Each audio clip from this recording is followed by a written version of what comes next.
ತಾಯಿ ಇಲ್ಲದ ಮಗಳು ಮತ್ತು ಮಲತಾಯಿ ಒಂದು ಪ್ರೇರಣಾದಾಯಕ ಕಥೆ. ಕರ್ನಾಟಕದ ಒಂದು ಸಣ್ಣ ಹಳ್ಳಿಯಲ್ಲಿ ರಂಗಪ್ಪ ಎಂಬ ರೈತ ವಾಸಿಸುತ್ತಿದ್ದನು. ಅವನಿಗೆ ಸೀತಾ ಎಂಬ ಮಗಳಿದ್ದಳು.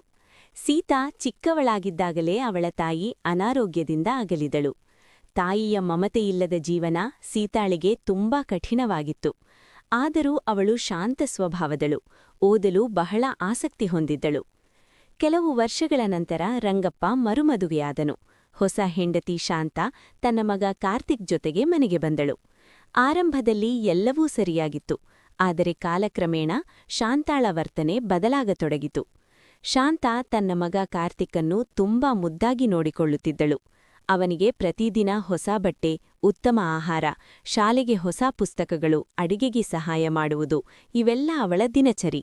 ಶಾಲೆಗೆ ಹೋಗಬೇಕೆಂದು ಕೇಳಿದಾಗ ಶಾಂತ ಕೋಪದಿಂದ, ಹೆಣ್ಣು ಮಕ್ಕಳಿಗೆ ಹೆಚ್ಚು ಓದಬೇಕಿಲ್ಲ, ಮನೆ ಕೆಲಸ ಕಲಿತರೆ ಸಾಕು ಎಂದು ಬೈಯುತ್ತಿದ್ದಳು. ಪ್ರತಿದಿನ ಸೀತಾ ದೂರದ ಬಾವಿಗೆ ಹೋಗಿ ನೀರು ತರುತ್ತಿದ್ದಳು. ಕೆಲವು ದಿನಗಳಲ್ಲಿ ಕಾಡಿಗೆ ಹೋಗಿ ಕಟ್ಟಿಗೆ ತರಬೇಕಾಗುತ್ತಿತ್ತು. ಕೈಗಳಲ್ಲಿ ಗೀಳು, ಕಾಲಿನಲ್ಲಿ ನೋವು ಇದ್ದರೂ ಅವಳ ಮನಸ್ಸಿನಲ್ಲಿ ಓದಿನ ಕನಸು ಮಾತ್ರ ಹೊತ್ತಿ ಉರಿಯುತ್ತಿತ್ತು. ಒಂದು ದಿನ ಅವಳು ನೀರು ತರಲು ಹೋಗುತ್ತಿದ್ದಾಗ ಶಾಲೆಯ ಮಕ್ಕಳು ಯೂನಿಫಾರ್ಮ್ ಧರಿಸಿ ಪುಸ್ತಕ ಹಿಡಿದು ಹರ್ಷದಿಂದ ನಡೆಯುತ್ತಿರುವುದನ್ನು ಕಂಡಳು. ಅವರ ನಗು ಕೇಳಿ ಸೀತಾಳ ಕಣ್ಣುಗಳಲ್ಲಿ ಕಣ್ಣೀರು ತುಂಬಿತು. ನಾನೂ ಓದಬೇಕು, ನನ್ನ ತಾಯಿ ಇದ್ದಿದ್ದರೆ ಖಂಡಿತಾ ನನ್ನನ್ನು ಶಾಲೆಗೆ ಕಳುಹಿಸುತ್ತಿದ್ದಳು ಎಂದು ಮನಸ್ಸಿನಲ್ಲಿ ಹೇಳಿಕೊಂಡಳು. ಆ ದೃಶ್ಯವನ್ನು ಹಳ್ಳಿಯ ಸರ್ಕಾರಿ ಶಾಲೆಯ ಶಿಕ್ಷಕ ರಾಮಮೂರ್ತಿ ಗಮನಿಸಿದರು. ಸೀತಾಳ ಕಣ್ಣುಗಳಲ್ಲಿ ಅಡಗಿದ್ದ ಆಸೆಯನ್ನು ಅವರೋದಿದರು. ಮಗಳೇ, ನೀನು ಶಾಲೆಗೆ ಹೋಗುವುದಿಲ್ಲವೇ ಎಂದು ಸೌಮ್ಯವಾಗಿ ಕೇಳಿದರು. ಸೀತಾ ಮೊದಲು ಮೌನವಾಗಿದ್ದಳು. ನಂತರ ನಿಧಾನವಾಗಿ ತನ್ನ ಪರಿಸ್ಥಿತಿಯನ್ನು ವಿವರಿಸಿದಳು. ಶಿಕ್ಷಕರ ಹೃದಯ ಕಲುಕಿತು. ಮುಂದಿನ ದಿನವೇ ರಾಮಮೂರ್ತಿ ರಂಗಪ್ಪನ ಮನೆಗೆ ಬಂದರು. ರಂಗಪ್ಪ, ಸೀತಾ ತುಂಬಾ ಬುದ್ಧಿವಂತಳಂತೆ ಕಾಣುತ್ತಾಳೆ, ಅವಳಿಗೆ ಓದಲು ಅವಕಾಶ ಕೊಡಿ, ಶಿಕ್ಷಣ ಅವಳ ಹಕ್ಕು, ಇಂದು ಹೆಣ್ಣುಮಕ್ಕಳು ಕೂಡ ದೊಡ್ಡ ದೊಡ್ಡ ಸ್ಥಾನಗಳಲ್ಲಿದ್ದಾರೆ ಎಂದು ಮನವರಿಕೆ ಮಾಡಿದರು. ರಂಗಪ್ಪ ಮೌನವಾಗಿ ಕೇಳುತ್ತಿದ್ದರು. ಅವನು ಕೆಲಸದ ಒತ್ತಡದಲ್ಲಿ ಮನೆಯ ವಿಚಾರಗಳನ್ನು ಗಮನಿಸಿರಲಿಲ್ಲ. ಆ ರಾತ್ರಿ ಅವನು ಸೀತಾಳ ಕೈಗಳನ್ನು ಗಮನಿಸಿದನು. ಗೀಳು, ಗಾಯಗಳಿಂದ ತುಂಬಿದ್ದವು. ತನ್ನ ಮಗಳ ಕಷ್ಟ ಅರಿತು ಅವನ ಮನಸ್ಸು ನೋವಾಯಿತು. ಮುಂದಿನ ದಿನ ಬೆಳಗ್ಗೆ ಅವನು ದೃಢವಾಗಿ ಹೇಳಿದನು, ಇನ್ನಿಂದ ಮೇಲೆ ಸೀತಾ ಕೂಡ ಶಾಲೆಗೆ ಹೋಗುತ್ತಾಳೆ, ಮನೆ ಕೆಲ್ಸ ಎಲ್ಲರೂ ಹಂಚಿಕೊಳ್ಳೋಣ. ಶಾಂತ ಮೊದಲು ವಿರೋಧಿಸಿದಳು. ಅವಳು ಓದಿದರೆ ಕೆಲಸ ಯಾರು ಮಾಡುತ್ತಾರೆ ಎಂದು ಪ್ರಶ್ನಿಸಿದಳು.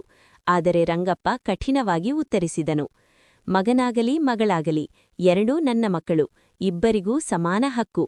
ಇದರಿಂದ ಸೀತಾಳ ಜೀವನದಲ್ಲಿ ಹೊಸ ಬೆಳಕು ಉದಯವಾಯಿತು. ಮೊದಲ ದಿನ ಶಾಲೆಗೆ ಹೋಗುವಾಗ ಅವಳ ಹೃದಯ ಸಂತೋಷದಿಂದ ತುಂಬಿತ್ತು. ಪುಸ್ತಕದ ಸುವಾಸನೆ, ತರಗತಿಯ ಚರ್ಚೆಗಳು, ಶಿಕ್ಷಕರ ಪ್ರೋತ್ಸಾಹ ಇವೆಲ್ಲ ಅವಳಿಗೆ ಹೊಸ ಲೋಕದ ಅನುಭವ ನೀಡಿದವು. ಸೀತಾ ಓದಿನಲ್ಲಿ ಬಹಳ ಶ್ರಮಪಟ್ಟಳು.